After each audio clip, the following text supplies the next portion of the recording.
찬양 감사드립니다. 이 찬양 가사와 같이 주님의 손에 나의 손을 포개고 주님을 사랑하는 부하 중창단이 되시기를 축복합니다. 그리고 그 믿음이 우리의 자녀들의 모든 삶에 흘러 넘치는 가정이 되기를 기도드립니다. 설교자는 설교를 준비할 때 대부분 청중들의 생각하면서 설교를 준비합니다. 또 그것이 맞습니다.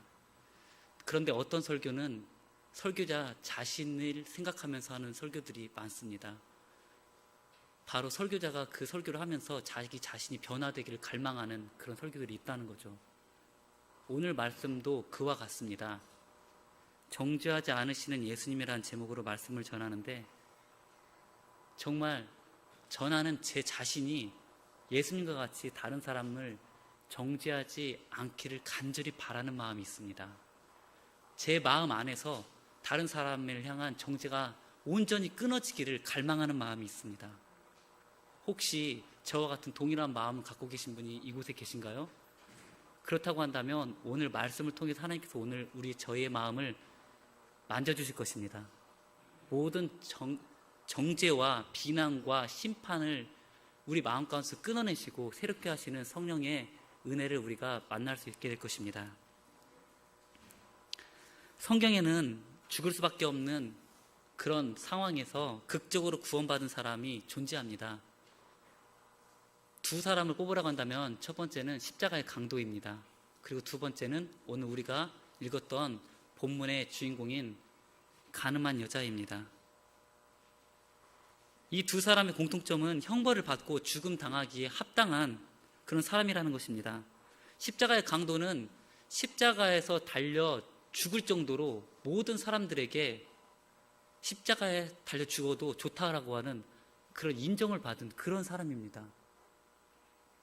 그리고 간음 중에 잡힌 여인은 간음을 행하였습니다. 간음을 행하다가 잡혔습니다. 그래서 이들이 죽음을 당하는 것은 당연한 것이고 또 정죄받아 죽는 것은 합당한 것입니다. 이러한 죄에 대해서, 이러한 정죄에 대해서 어떤 긍휼한 마음을 갖는다든지 그에 대해서 사랑과 자비의 마음을 가질 사람은 거의 없으실 것입니다. 이것은 마치 연쇄살인범이 수많은 사람들을 죽이고 나서 극적으로 경찰에게 붙잡혔습니다. 근데 경찰에 붙잡혀서 그가 형장의 이슬로 사라질 때 많은 사람들이 그것을 합당하게 여기는 바로 그와 같은 마음이라고 볼 수가 있습니다. 우리나라 1990년도 초에 아주 끔찍한 범죄 조직이 있었습니다. 혹시 기억하시는 분들도 계실 것입니다. 그의 이름이 지존파입니다. 1993년 4월부터 1994년 9월까지 1년 5개월 정도라는 시간 동안에 총 5명을 연쇄살인하였습니다. 두목은 당시 25살이었던 김기현이라는 남자였습니다. 그는 휘하에 6명의 부하를 두고 충성을 맹세하고 4가지의 규칙을 만들어서 어떠한 일이 있어도 이 4가지의 규칙을 지키면서 그의 조직을 이끌어갔습니다. 5명의 연쇄살인을 한 후에 극적으로 경찰에 붙잡혔습니다. 그리고 이들은 몇 달 후에 사형 판결을 받고 형장의 이슬로 사라졌습니다. 이때 인터넷 기사나 그 인터넷 기사에 달린 댓글을 보면 어떻게 기록되어있는지 혹시 아십니까? 이 지존파에 대해서 사람들이 인터넷 기사에 쓴 글들이 이런 내용이었습니다. 지존파는 사람이 아니다. 인간의 탈을 쓴 악마다. 죽여야 된다. 그냥 죽여서는 안 된다. 갈기갈기 찢어 죽여야 된다. 교수형하면 안 된다. 그의 3대를 멸해야 된다. 이런 식으로 많은 댓글을 썼습니다. 그 중에서 수천 개의, 수만 개의 댓글 중에 단 한 사람도 그에 대한 긍휼의 마음을 갖고 있는 사람은 아무도 없었다는 것이죠. 그러나 이렇게 많은 사람들을 죽이고 심판하고 한다고 해서 세상이 더 나아질까요? 예수님께서는 그러한 정죄와 그 정죄로 인한 죽음이 이 세상을 더 나아지게 만들지 못한다는 것을 알고 계셨습니다. 그래서 예수님께서는 정죄 대신에 용서를 선포하심으로 사람들에게 참된 생명을 주시기를 원하셨던 것입니다. 세상에서는 법을 더 잘 만들어야 된다. 더 완벽하게 법을 만들어야 된다. 법 만들어야 됩니다. 그런데 법을 더 많이 만들고 더 잘 만들고 더 교도소를 더 많이 짓는다고 해서 세상이 더 나아지지 않습니다. 오늘 본문의 말씀에 보면 3절부터 5절까지 이렇게 기록되어 있습니다. 서기관들과 바리새인들이 음행 중에 잡힌 여자를 끌고 와서 가운데 세우고 예수께 말하되 선생이여 이 여자가 간음하다가 현장에서 잡혔나이다. 모세는 이러한 여자를 돌로 치라 명하였거니와 선생은 어떻게 말하겠나이까? 서기관들과 바리새인들은 누굽니까? 하나님의 말씀에 대해서 제일 잘 알고 있고 하나님의 율법에 대해서 제일 잘 알고 있고 그 말씀과 율법대로 온 마음을 다해서 살아간다고 생각했던 사람들이 바로 바리새인과 서기관들이었습니다. 그 당시 사람들이 물어봅니다. 누가 천국에 가장 먼저 들어갈 것입니까? 누가 천국에 들어가기 합당합니까? 라고 물어봤을 때 많은 사람들은 다 한치의 망설임도 없이 저 사람들이요! 라고 손가락을 가리켰습니다. 그 사람들이 바로 바리새인과 서기관들이었습니다. 바로 그 사람들. 누가 천국에 가장 먼저 들어가고 1등 자리에 앉을까요? 라고 물어보면 다 손가락을 가르치면서 바로 저 사람들입니다! 라고 말했습니다. 그 사람들이 누굴까요? 바리새인과 서기관들입니다. 그 바리새인과 서기관들이 음행 중에 잡힌 여자를 사람들 앞에 끌고 와서 한가운데 세웁니다.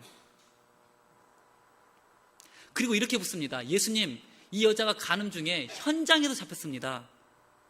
모세는 이러한 여자를 돌로 쳐서 죽이라고 말하고 있는데 당신은 어떻게 말하겠습니까? 뭔가를 나에게 말해 주십시오. 우리에게 대답을 주십시오. 라고 예수님 앞에 말합니다. 그런데 서기관과 바리새인들이 이와 같이 예수님 앞에 말한 이유는 그들이 사회의 정의가 온전히 실현되기를 갈망하는 마음에서 그렇게 한 것이 아닙니다. 그들은 6절에 보면 그들이 이렇게 말하면 고발할 조건을 얻고자 함이라 라고 기록되어져 있습니다. 어떻게 하면 예수님을 걸려 넘어지게 만들까? 어떻게 하면 빠져나가지 못하게 해서 예수님을 걸려 넘어지게 만들까? 하는 것이 그들의 속셈이었던 것입니다. 그것을 알려주는 3가지의 단서가 있습니다. 첫 번째는 이 여자가 간음 중에 잡혔다는 것입니다. 한번 상상해 보십시오. 누가 간음을 하는데 다른 사람들에게 잡힐 만한 곳에서 간음을 할까요? 그런 사람 아무도 없을 것입니다. 숨고 또 숨고 다른 사람이 볼 수 없는 곳에서 은밀히 간음을 하려고 할 것입니다. 그런데 서기관과 바리새인들은 치밀한 계획으로 미리 그 전부터 이 간음한 장소를 알고 미리 생각하고 있었던 것입니다. 그래서 현장에서 붙잡은 것이죠. 계획적이었던 것입니다. 두 번째는 남자는 잡히지 않은 것입니다. 분명히 간음은 혼자 하지 않고 남자와 같이 했습니다. 근데 남자가 같이 끌려왔다는 제목이 없죠? 오늘 말씀에서 남자가 있다는 내용이 없습니다. 어떻게 해가지고 남자를 놓쳤을 수도 있습니다. 그러면 따라가서 잡았어야 되죠? 왜냐하면 남자와 여자를 같이 죽이게 되어 있거든요. 근데 남자가 도망갈 때 그냥 도망가도록 허용했다는 것입니다. 그들의 목적은 예수님을 걸려 넘어지게 하려는 것이 목적이었기 때문에 남자는 그냥 버려둔 것입니다. 그리고 힘없고 연약한 여자를 잡은 것이죠. 세 번째는 그 자리에서 죽이지 않은 것입니다. 진정 율법대로 행한다고 한다면 예수님께 데려올 것이 아니었습니다. 또 예수님께 물어볼 것도 아닙니다. 물어볼 것 없이 성읍 문에서 끌어내고 돌로 쳐 죽이면 그만인 것입니다. 신명기 22장 22절과 24절 말씀 읽어드리도록 하겠습니다. 어떤 남자가 유부녀와 동침한 것이 드러나거든 그 동침한 남자와 여자를 둘 다 죽여 이스라엘 중에 악을 제할지니라. 그리고 24절 보면 너희는 그들을 둘 다 성읍문으로 끌어내고 그들을 돌로 쳐 죽일 것이니 이렇게 기록되어 있거든요. 율법으로 보면 이게 율법입니다. 이제 질문을 받은 예수님께서는 무엇인가 그들에게 답을 해주셔야만 합니다. yes or no로 답을 해주셔야만 합니다. 돌로 칠 것인지 아니면 말 것인지. 그런데 예수님께서는 이것이 바리새인과 서기관들의 음모라는 것을 알고 계셨습니다. 그리고 지금 상황이 이 여인에게 너무나 위급한 상황이고 어려운 상황이라는 것도 아셨습니다. 바리새인의 음모도 아시고 이 여자의 위급한 상황도 아시고 이 사이에서 끊임없이 질문을 하고 있는 이 사람들에게 뭔가 대답을 해줘야 되는데 예수님께서는 지혜롭게 아무런 말씀을 하지 않으십니다. 돌로 치라고 하면 그동안 예수님께서, 사랑 많으신 예수님께서 끊임없이 사랑과 은혜와 자비를 선포하셨던 예수님께서 돌로 쳐서 죽여라고 얘기하면 그분의 사랑과 은혜가, 자비와 긍휼이 전혀 없는 것으로 판명날 것이 분명하고, 또 치지 말라고 그러면 모세의 율법을 어기는 사람이 되기 때문에 마치 이와 같습니다. 가이사에게 이 데나리온 세금을 바쳐야 됩니까? 안 바쳐야 됩니까? 바치라고 얘기하면 그 당시 이스라엘 백성으로서 혈세를 뽑아서 로마에게 주는 그런 매국노 같은 사람이 되는 것이고, 바치지 말라고 그러면 로마 법에 저촉이 되어서 정치범으로 몰릴 수 있는 상황입니다. 그래서 그때 예수님께서 하나님의 것은 하나님에게, 가이사 것은 가이사에게 돌리라고 말씀하셨죠? 똑같은 맥락입니다. 그 맥락에서 돌로 쳐야 됩니까? 안 쳐야 됩니까? 자, 예스오 노로 단답형으로 주십시오라고 계속 끊임없이 물어보는 겁니다. 이쪽에도 걸리고 이쪽에도 걸리기 때문에. 그때 예수님께서 지혜롭게 아무 말씀하지 않으십니다. 그리고 그의 허리를 직접 굽혀서 손가락으로 그 땅에 뭐라고 글씨를 쓰십니다. 글씨를 쓰십니다. 학자들 간에 예수님께서 과연 이 글씨를, 어떤 글씨를 쓰셨을까? 어떤 글자를 쓰셨을까?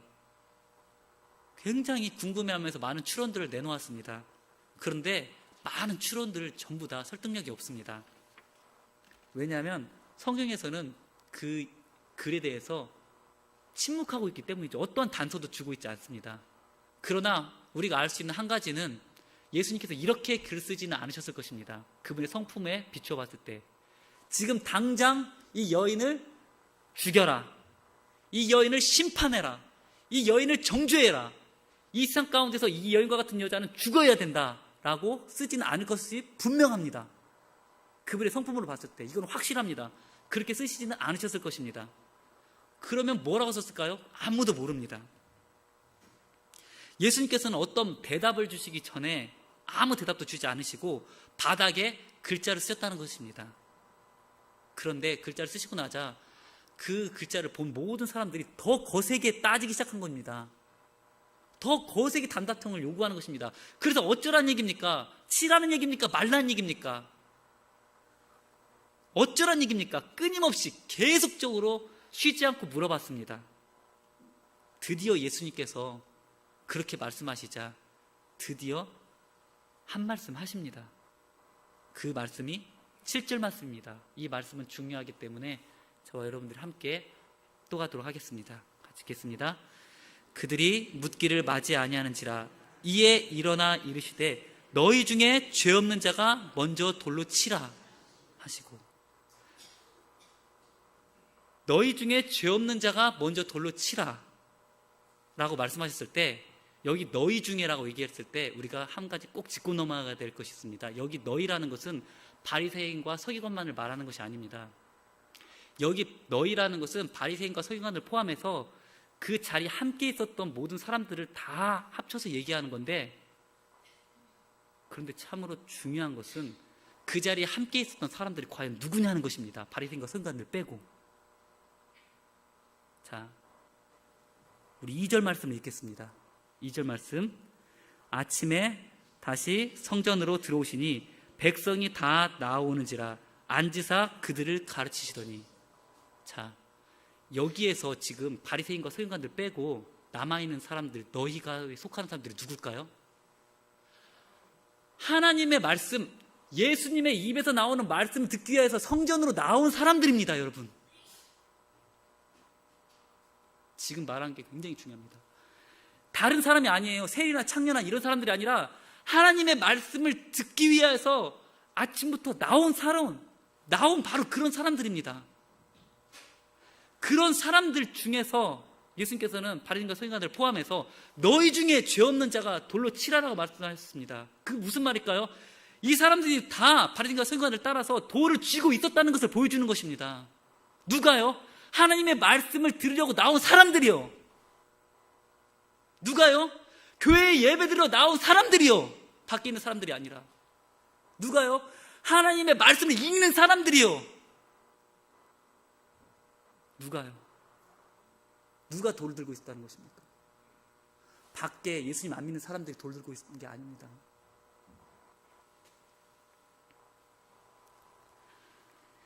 그들은 모두 이 여자가 죽기에 합당한 죄를 지었음을 인정하였습니다. 그리고 정죄하였습니다. 그들이 그런 권리가 있고 마땅히 그런 자격이 있다라고 굳게 믿고 있었습니다. 왜냐하면 그래도 나름대로 자신은 거룩하다라고 생각하고 있었기 때문입니다. 왜냐하면 나는 최소한 그래도 나도 죄가 있지만 최소한 나는 간음은 않는다. 물론 나도 털어서 머리 안 나오는 사람 없는 거 알지만 나는 그래도 살인은 안 한다. 어떻게 사람이 살인을 할 수가 있냐? 어떻게 형제를 죽일 수 있냐? 난 최소한 그렇게는 안 한다. 온 사회가 어지럽고 이렇게 어두운 이유는 바로 저런 여자들 때문이다. 바로 저 여자만 죽으면 이 사회가 밝아질 것이다. 저런 여자만 죽이면 이 세상 가운데 악이 끊어질 것이다 라고 생각하면서 그들에게 손가락질을 하고 있는 것입니다. 저 여자만 죽으면 이 세상이 밝아질 것이다. 저런 사람들의 부류만 죽으면 이 세상에 하나님의 공의가 세워질 것이다. 그렇다고 생각하고 있었던 모든 사람들에게 예수님께서는 너희 중에 죄 없는 자가 먼저 돌로 치라고 말씀하신 것입니다. 이 사람들은 분명 예수님 입에서 나오는 그 말씀에 귀 기울이면서 자, 예수님 입에서 어떤 말이 나올까? 바리새인들이 이겨가지고 돌로 치라고 하기를 간절히 기대하고 있을 수도 있습니다. 돌을 짚고 지금 이런 상황 속에서 이곳에 모였던 사람, 이 중에 모였던 사람 중에 정말 깨끗하고 도덕적으로 산 사람들 많이 있었을 것입니다. 나름대로 깨끗하고 사람들한테 피해 안 주고 노력하며 살고 있었던 사람들이 굉장히 많았겠죠. 그런데 우리 예수님께서 너희 중에 죄 없는 자가 먼저 돌로 치라고 했을 때 아무도 돌로 칠 수 있는 사람은 없었다는 것입니다. 그들이 양심의 가책을 받았다고 성경은 기록하고 있습니다. 그들이 양심의 가책을 받아서 한 사람씩 그 자리를 떠났다고 말하고 있습니다. 아마 저와 여러분들과 같은 사람이 너희 중에 죄 없는 자가 돌로 치라고 얘기했으면 아마 돌로 칠 수 있는 사람도 있었겠죠. 그런데 이 말씀하시는 분이 온 우주를 창조하신 우리 주 예수 그리스도십니다. 이 한마디를 하실 때 너희 중에 죄 없는 자가 돌로 치라고 말씀하실 때 그들은 그 말씀으로부터 말미암는 힘과 권세에 그들은 압도당했을 것입니다. 하나님의 말씀은 사람의 심령과 폐부를 찔러 쪼갭니다. 그분의 말씀은 영혼을 비춥니다. 그분의 말씀 가운데서 빠져나갈 수가 없습니다. 그들은 나름대로 자기가 거룩하다고 생각하고 있었겠습니다. 그러나 주님의 말씀이 선포될 때 그 말씀의 빛과 권위 앞에 그들은 순복하지 않을 수 없었던 것이죠. 돌을 치려고 이렇게 하고 있었는데 주님의 말씀이 선포되자 그 엄중하신 말씀 앞에 자신의 죄가 보여지기 시작한 것입니다. 이것이 말씀의 힘과 능력입니다. 저와 여러분들은 주님의 말씀의 밝은 빛에 날마다 노출되어질 것으로 믿습니다. 그래서 그 빛 안에서 우리 안에 있는 모든 죄와 허물과 연약함들이 끊어져야 될 줄로 믿습니다. 너희 중에 죄 없는 자가 돌로 쳐라 라고 주님의 말씀이 선포되었습니다. 아무도 돌을 칠 수 있는 사람이 없었습니다. 이 세상에는 두 종류의 사람이 존재합니다. 한 종류의 사람은 두 종류 모두 다 죄인이지만 한 종류의 사람은 그 죄가 밝히 드러나서 그 죄가 정죄되고 심판받아서 지금 형벌을 받고 있는 사람들, 그런 사람들이 있습니다. 또 한 종류의 사람은 많은 죄를 짓고 동일한 죄를 짓지만 그 죄가 아직 드러나지 않아서 형벌을 아직 유예받고 있는 사람들. 그러면 뭐가 다릅니까? 어떤 한 사람은 지금 형을 집행받고 있는 사람이고 한 사람은 그냥 유예된 상태입니다. 두 사람이 어떻다는 얘기죠? 동일합니다. 누가 누구보다 더 낫지 않다라는 것이죠. 그런 사람은 없습니다. 저는 오늘 말씀을 준비하면서 제 마음 가운데 얼마나 사람들에 대한 정죄한 마음이 많은지에 대해서 깜짝깜짝 놀랐습니다.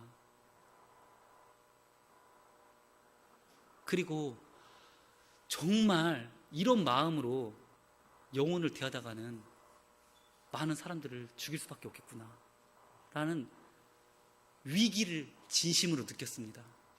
사랑받기 원해서 나온 성도들을 안아주고 감싸줘야 되는데 제 안에 정죄가 가득하면 그들에게 좋은 말이 나갈 수가 없죠.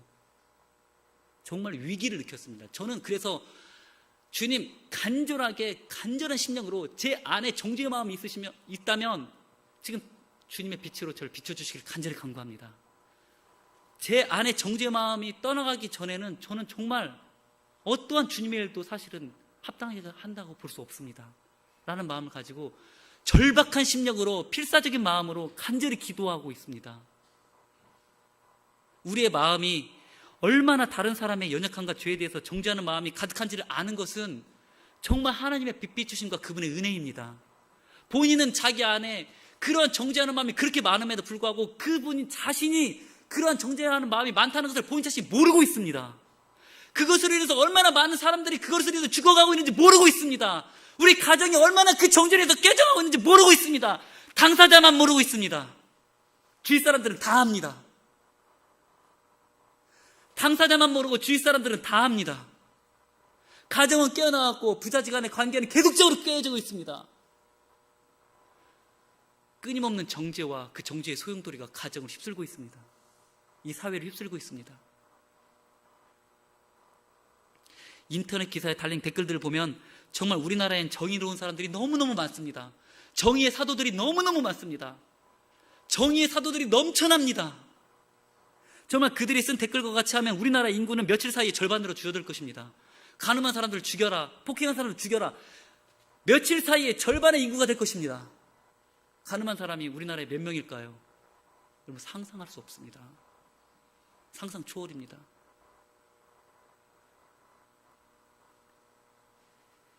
예수님은 절대로 이 여인의 간음에 대해서 죄라고 말씀하지 않으셨습니다. 죄가 아니라고 말씀하지 않으셨습니다.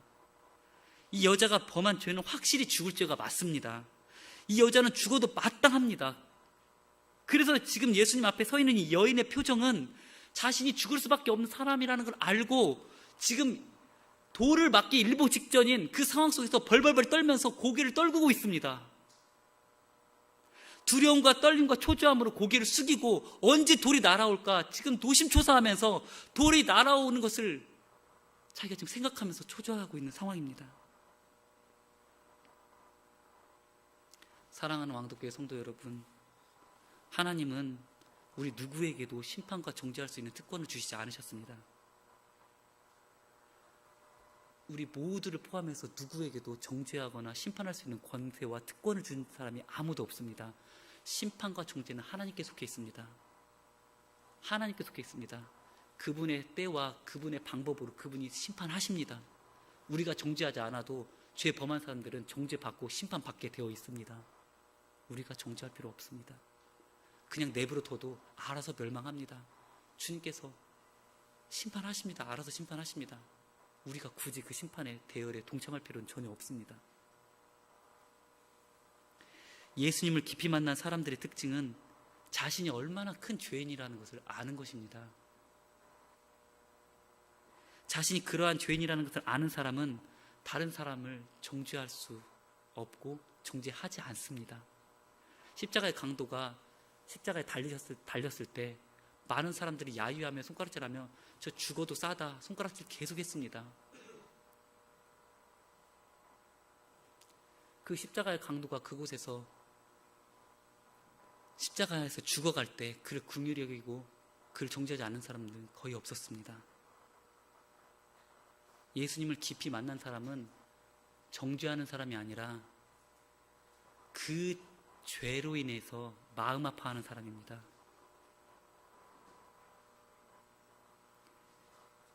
왜냐하면 그 자신에게도 그 사람과 크게 다르지 않은 것을, 그런 죄가 있다는 것을 본인이 스스로 알기 때문이죠. 예수님께서는 이 가늠한 여인을 어떠한 마음으로 바라보셨을까요? 예수님께서는 이 가늠한 여인을 사랑받는 딸로 바라보셨습니다. 하나의 이야기를 들려드리겠습니다.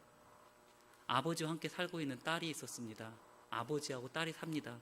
그런데 어느 날 어떤 사건으로 인해서 두 사람이 헤어지게 됩니다. 어린 시절에. 그래서 잃어버렸습니다. 아버지는 아버지대로 살게 되고 딸은 딸대로 살게 됐습니다. 그러니 아버지는 다 커서 성인이었지만 이 딸은 얼마나 어린 시절에 고생을 했겠습니까? 정말 먹을 것, 입을 것, 이 한 가지 한 가지를 얻기 위해서 고군분투하면서 정말 애쓰고 수고하는 삶을 살아갔을 것입니다. 그의 생계를 유지하기 위해서 정말 많은 일들을 감당하며 살아갔을 것입니다. 세상에서 험한 일이라고 생각하는 모든 험한 일은 다 했을 것입니다. 그리고 나서 30년 후에 극적으로 아버지가 딸을 찾았는데 이 딸이 그만 자신의 몸을 파는 그러한 생활을 하고 있는 것입니다. 자, 이 아버지가 이 딸을 만나서 어떻게 했겠습니까?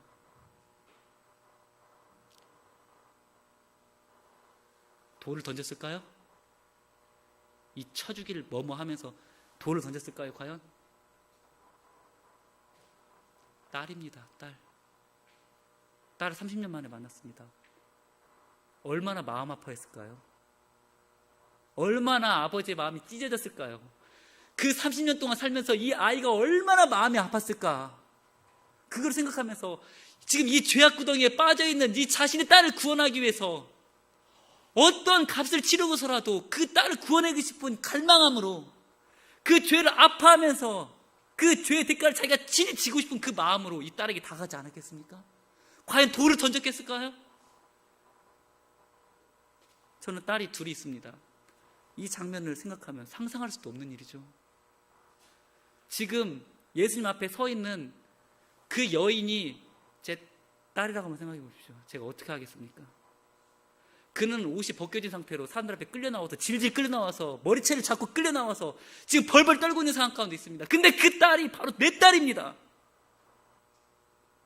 내 손녀와 내 손녀입니다. 어떻게 하시겠습니까? 어떻게 하시겠습니까? 많은 사람들은 율법을 말합니다. 정의를 외치고 공의를 외칩니다. 죽여야 된다. 쳐서 죽여야 된다. 그렇게 죽이면 안 된다. 잔인하게 갈기갈기 찢어 죽여야 된다. 그런데 그 갈기갈기 찢어 죽일 그 대상이 내 딸입니다.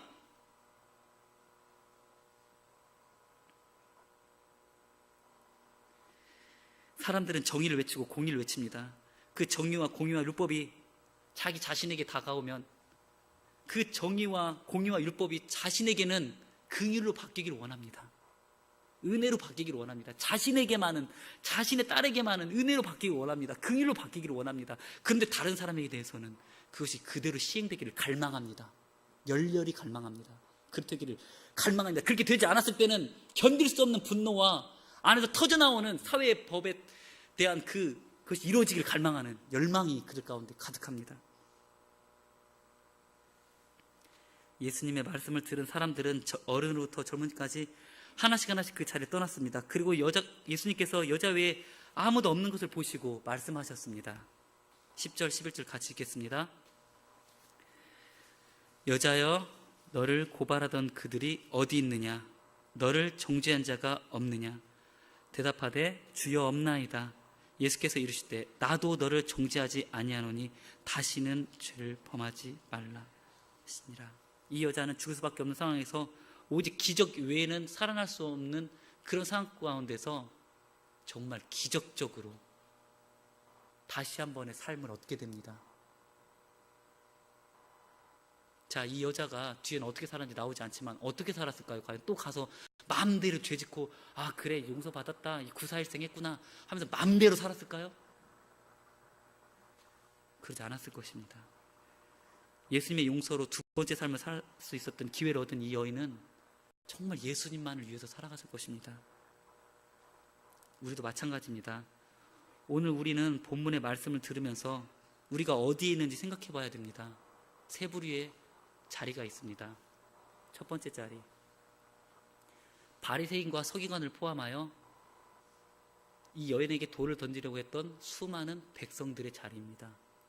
두 번째 자리, 바로 지금 간음 중에 잡혀와서 돌에 맞기를 초조하게 기다리고 있는 이 여인의 자리입니다. 세 번째 자리, 이 여인을 긍휼한 마음으로 바라보시고 용서해 주기를 원하시는 바로 예수님의 자리입니다. 저와 여러분들은 어느 자리에 있습니까? 우리는 이 세 가지 모두의 자리에 있습니다. 그러나 어느 자리에 더 많이 있습니까? 어디서부터 어디로 옮겨가야 되는 것입니까? 이제는 우리가 예수님의 나아가야 될 줄로 믿습니다. 이제 심판의 자리에서 자비와 긍휼의 자리로 나아가야 될 것으로 믿습니다. 예수님께서 우리를 정죄하지 아니하셨듯이 우리도 다른 사람들을 정죄하지 않아야 될 것입니다. 우리는 그들의 아픔을 끌어안고 그들의 죄를 슬퍼하며 기도해야 될 것입니다. 이 사회에 가득한 죄에 대해서 진정으로 마음 아파하면서 하나님께서 이 시대를, 이 세대를, 이 나라를, 이 민족을 치유해 줄 것을 간절히 간구하며 눈물로 아파하면서 기도해야 될 것입니다. 요즘은 인터넷 기사를 볼 수가 없습니다. 인터넷 기사에 중학생 폭행 사건이라고 치면 쭉 20년 전부터 그 내용들이 쭉 뜨는데 그 사건이 수백 건입니다. 얼마 전에도 부산 중학생 폭행 사건, 대구 중학생 폭행 사건, 인천 중학생 폭행 사건, 중학생 폭행 사건, 혹시 사진을 보신 분이 계실 것입니다. 얼마나 때렸는지, 어떻게 때렸는지 이 머리 쪽에 상처가 났는데 그 깊이가 너무 깊어가지고 차마 눈 뜨고 볼 수 없는 그 피투성이 된 그 모습을 볼 수 있었을 것입니다. 예, 그런 아이들. 그래서 지금 청소년 폐지법을 말하면서 청소년 보호법을 폐지해야 된다, 청소년 보호법을 폐지된다, 그걸 주장하면서 지금 서명한 사람들이 거의 20만 명이 넘는다고 합니다. 곧 그렇게 될 것 같습니다.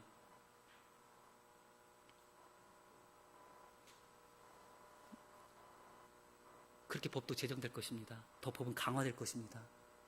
그래서 우리 젊은이들, 우리 청소년들도 이제 소년원 같은 데가 아니라 이제 직접 실형을 살게 될 것입니다.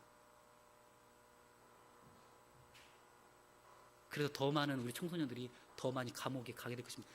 공부하고 미래의 꿈을 가지고 자신의 소망을 위해서 나아가야 될 우리의 청소년들이 감옥에 더 많이 가게 될 것입니다. 그렇게 될 것입니다. 오늘 말씀의 핵심은 이것입니다. 저와 여러분들이 정죄하지 않아도 정죄할 사람들은 많습니다. 그리고 우리가 정죄한다고 해서 이 세상이 더 나아지지 않습니다. 이사야서 1장 말씀에서는 이사야가 그 땅에 가득한 죄악을 향하여서 성한 것이 없이 터진 것과 찢어진 것과 새로 맞은 흔적뿐이다. 너희가 어찌하여 매를 더 맞으려고 더욱더 내 앞에서 패역하느냐. 오늘날 우리나라 한번 상상해 보십시오. 어디 한 군데 성한 곳이 있습니까? 사람들은 말쓰다 얘기하면서 저런 사람들 감옥에 쳐넣어야 된다, 사형해야 된다, 별 얘기를 다 합니다. 그렇게 얘기하는 사람 너무너무나 많습니다. 우리는 어떻게 해야 될까요? 우린 진정으로 그들의 죄에 대해서 슬퍼해야 될 것입니다. 진정으로 그들의 죄를 슬퍼하고 이 나라를 위해서, 이 나라의 관영한 죄악을 위해서 정말 눈물 뿌려서 기도해야 될 것입니다. 몇십 년 전만 해도 이러지는 않았습니다. 100년 전만 해도 이러지는 않았습니다. 복음이 처음 들어와서 이 땅 가운데 가득하게 될 때에 정말 그곳 가운데 하나님의 성령의 임재가 가득해서 사람들은 교회로 몰려들었고 동방예의지국이라고 불리면서 평양은 하나님의 도시라는 얘기를 들었습니다. 불과 100년 전입니다. 우리는 이제 세상 사람들처럼 너 죽여야 된다, 너 죽여야 된다, 저런 사람 쳐넣어야 된다, 그런 얘기하기 이전에, 그건 우리 아니더라도 다 합니다. 다른 사람들이. 이제 우리는 이 관영한 죄악들을 향하여서 정말 마음 아파하면서 정말 간절히 기도해야 될 때입니다.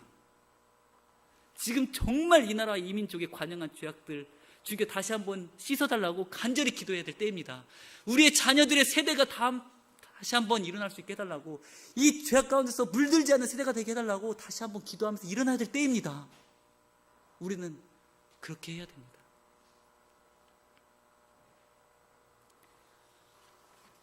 이제 우리 안에 있는 모든 정죄의 마음들을 다 씻어내고 도리어 주님께서 품으셨던 인자와 긍휼의 마음을 가지고 이 세대를 품는 저와 여러분들 되시길 바랍니다. 주위에 누가 담배 피고 중학교 애들이 담배 물고 이러면 이런 버릇없는 것들 어디서 어른 앞에서 담배 피냐 이렇게 말하기 이전에 정말 찢어지는 마음을 가지고